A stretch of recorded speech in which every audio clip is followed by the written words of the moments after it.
Hey guys, what's up? It's CW, you know, Chris W. Back again, because I have nothing to do tonight.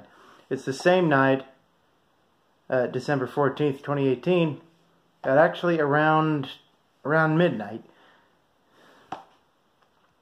I have nothing else to do, you know, so I'm going to keep reading. I'm back with Double Grape, the story of John, the mental hospital patient. So I guess I should get to reading. But, yeah, let's do that.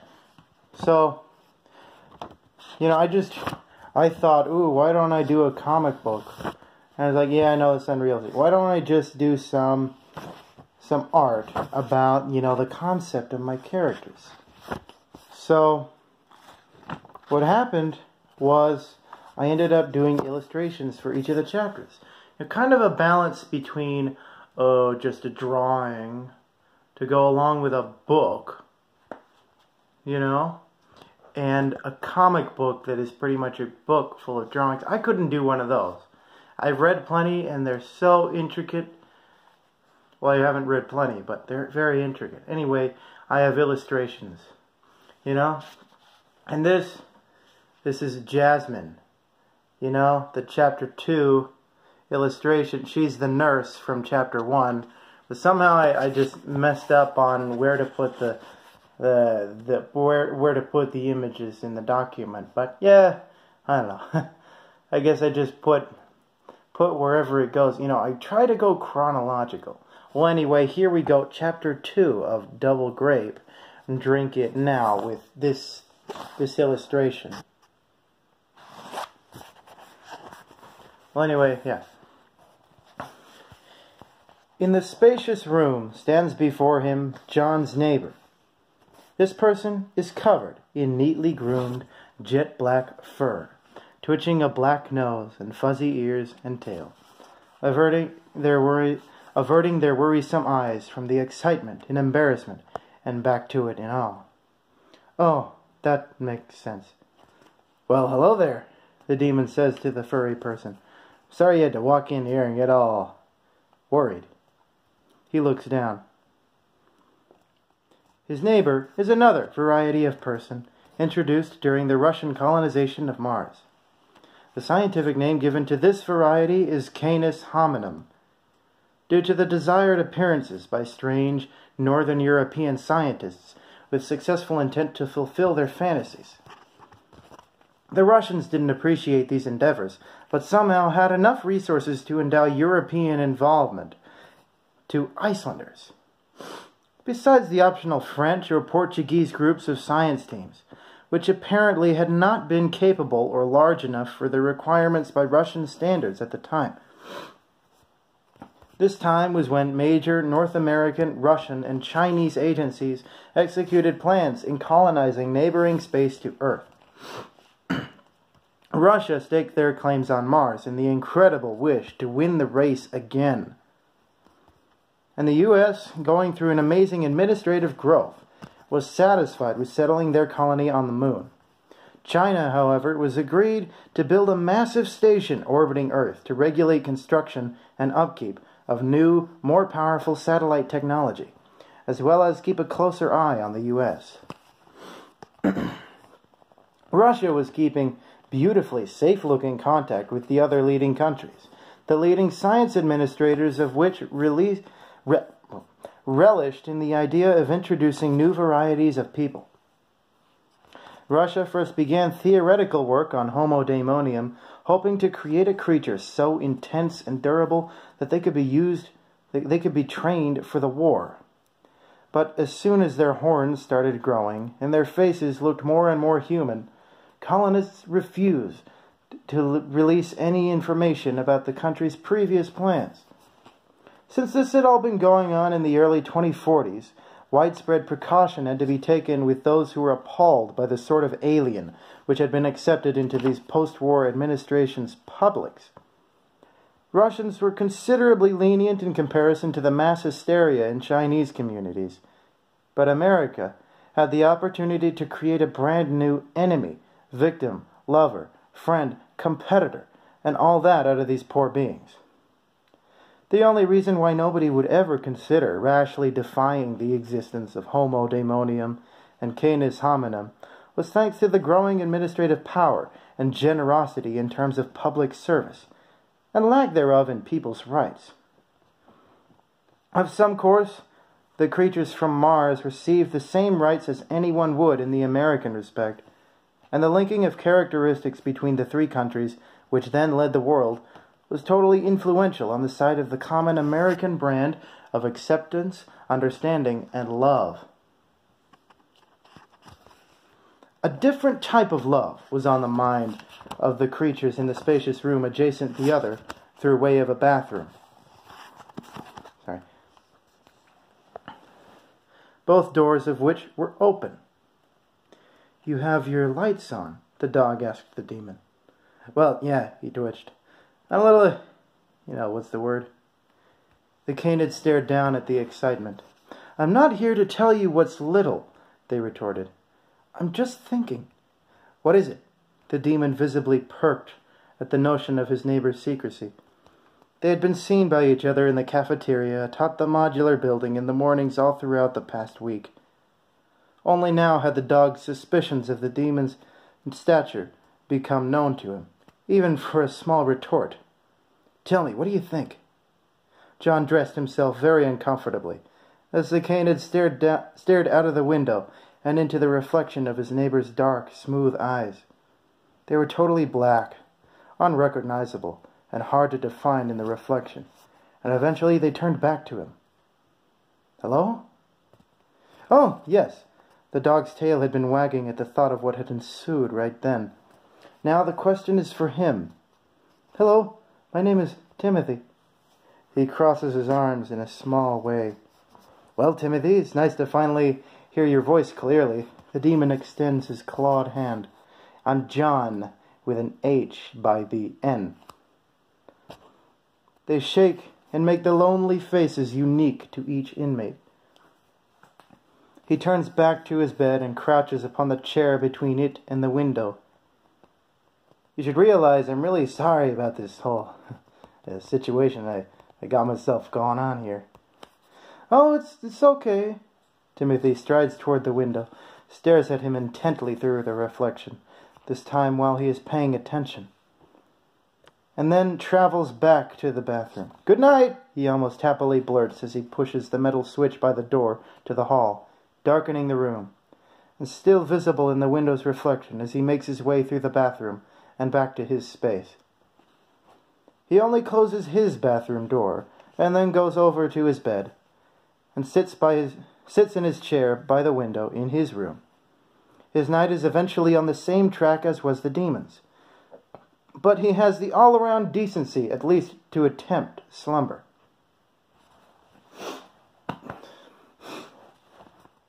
Timothy spends his night failing all attempts at slumber. He spends his time thinking about his own soft fur and gentle paws, and succeeds in sleeping before he can attempt slumber once again.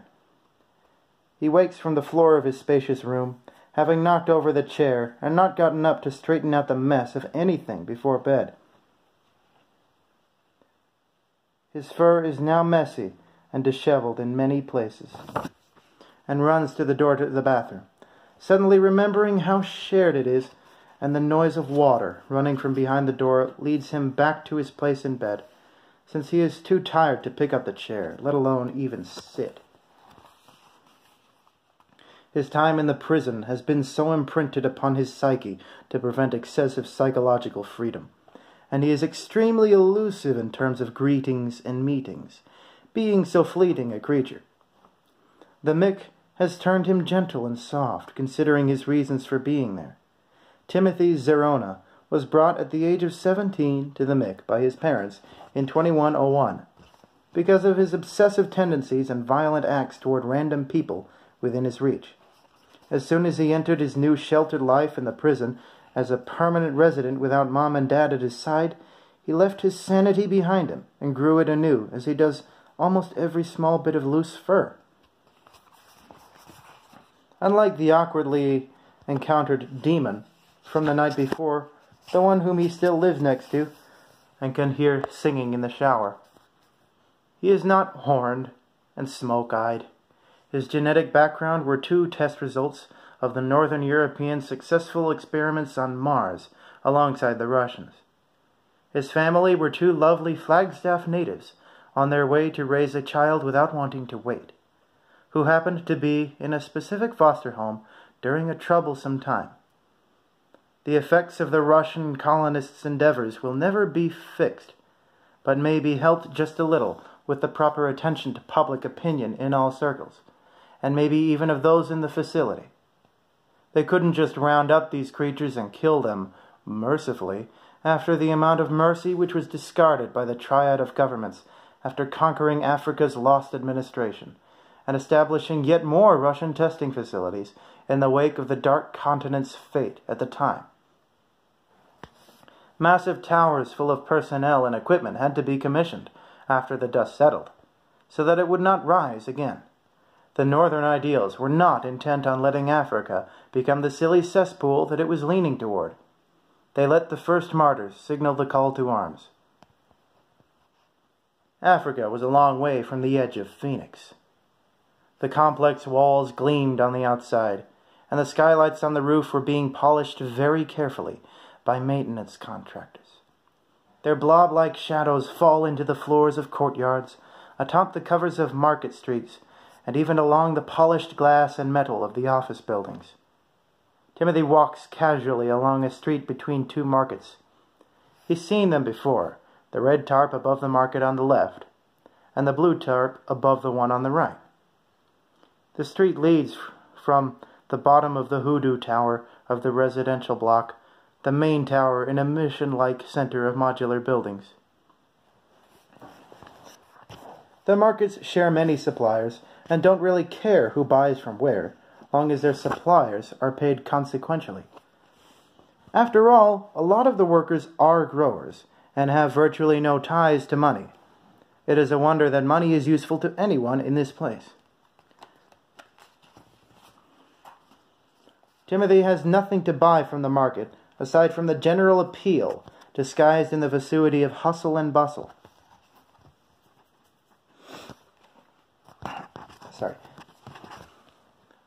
Hustle and bustle. This activity draws anyone near, from the smallest little weirdos to the biggest and worst of the staff.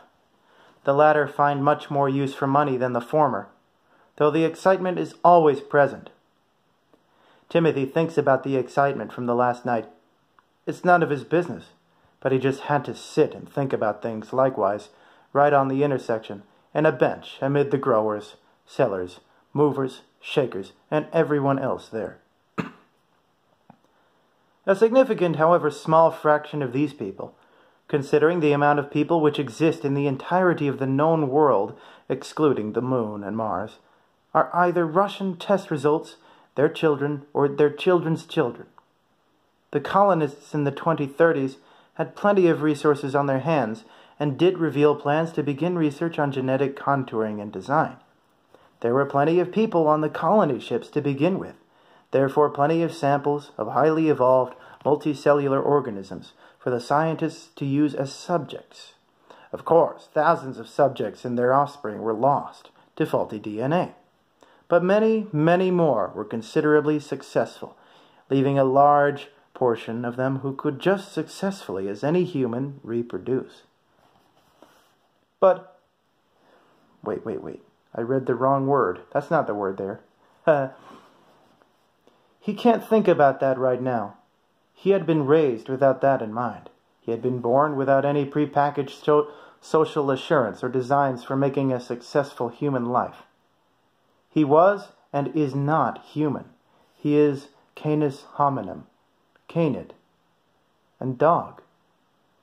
He is too different from humans to understand how exactly their massive, time-honored grasp on the world is so, and still contemplates it deeper and deeper in his mind until he is taken back to thinking how the strange demon in the shower was feeling soon as someone sat down beside him. "Well, hello there again," John smoothly utters among the din and sits beside him on the bench in the middle of the market street. "Hi." That is all that could come to his mind as someone would sit down casually next to him. Someone officially met just the night before, in such a provocative situation. Now he is saying something else, something warranted. What was that situation, as you referred to it last night? Oh, the demon trailed his frantic glee to a slow burning among the skin around his horns. I might have been a little excited there. Is it okay if I tell you exactly why? Sure. He's always ready to listen, especially to this. So that chopper and the dude who flew it, his name's Raymond, right? Raymond, something else after that. I heard wrong or something. Timothy nods. So this nurse welcomes me. This big scary looking machine thing. One of those automatons. And she takes me down to my quarters, right? Yeah, I heard a little bit of what you were shouting last night. I can't understand why you did, though. He stares down at their legs and to the ground, and then looks back at the hustle and bustle. I heard you yell, Jasmine. I mean, what's your deal, new guy? I don't know, man. The demon knows just enough not to know the answer to the question. I guess I was following that sweet young nurse down into the building. That was pretty nice. Have the opportunity to get even a small glimpse of something. Dude, no matter his compulsive tendencies, he is being honest. I really don't get it. Like, why is it... Oh, yeah. And you don't know me, John continues. I can't really control myself too much when I'm surrounded by this lady and never mind. No, go ahead. Timothy leans his body in to hear more of the story, but John is off the bench. You don't want to sit down and talk? I figured that maybe you'd want to be about your business, right? With a classically inquisitive look, he says, What, anyway, is to be done here? I mean, if you don't mind my asking. The roof of the Mick has a mesh hemisphere around the extensive prospects of how high and far that a redwood will grow.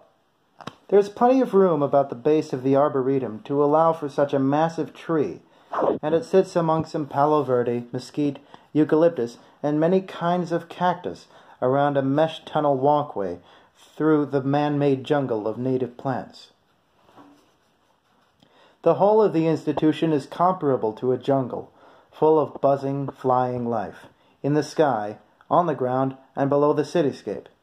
The mesh walkway is just a small bit of the gigantic incorporation of the entire facility, and is bundled above the heads of people in it.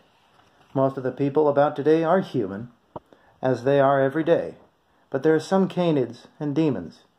They sit among the darkness, about benches throughout the arboretum, or in their small family circles. The demons can be spotted more easily than the canids, but only for their great twisting horns and tendency to be tattooed in many places. Walking through the arboretum were Timothy and John. They looked at all the informative placards indicating which plant is which, and commented on what they knew about each plant or another. Then they made their way to the center where the redwood grew ever so slowly, and they sat down on a bench, facing the path to the foyer of the entrance to the arboretum. Spending this kind of time, having nothing really to do, the two of them sat quietly, until they decided to walk past a beckoning patron of a tattoo parlor. Step inside, right this way. A tattoo demon beckons to the people on the street. People of all ages, races, and varieties. Canids bear no tattooable exposed skin, yet he still calls them over with the tip of his head. He is careful not to bump his triple-twirled horns on anything near or around his beautiful cranium and its cared-for overgrowth. The dude bumps John on the shoulder and passes Timothy a little wink as they walk by, as if a cosmic meaning were behind the daily interactions of strangers in a city like this, that the small, minimally invasive act is something to cherish. And there we go. That's the end of chapter 2. I want to keep reading, but yeah, that's the end of chapter 2. And yeah, that's double grape for you. the book I wrote in, I wrote it this year. In like, a few months. I was gonna wrap myself up with writing a book, but 2 months go by and I'm done.